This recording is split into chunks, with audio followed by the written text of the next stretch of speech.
Сегодня, когда мы предлагаем усилия для того, чтобы формировать инфраструктуру города, да, обновлять инфраструктуру города, модернизировать, мы, конечно же, ориентируемся не только на внешние инвестиции.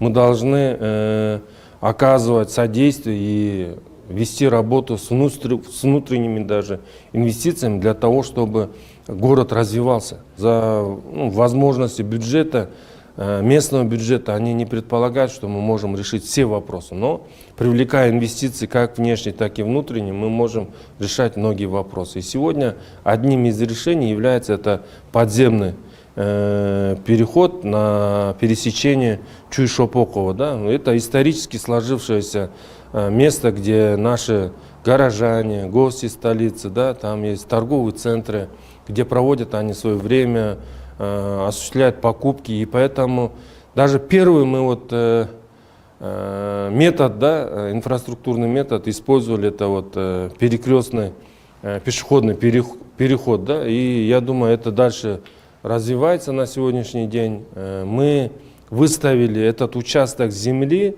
даже подземный переход, мы выставили на аукцион.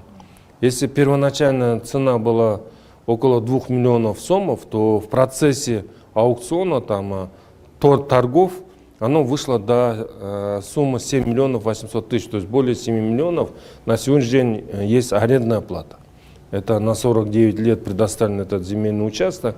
И, конечно же, будут инвестиции в пределах 2 миллиардов сомов.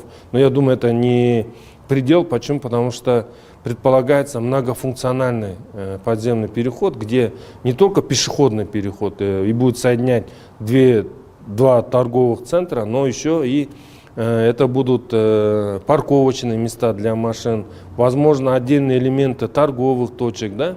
И, конечно, надземные тоже будут изменения инфраструктурные, но в целом это будет один большой многофункциональный комплекс, который продлится до улицы Советской и будет соединять два пешеходных перехода. Я думаю, это будет один из таких показательных примеров. Мы последние 30 лет мы не строили пешеходных переходов подземных, и это будет первый прецедент и первая практика. Да? Я думаю, в последующем уже на основе этого мы можем решать другие вопросы.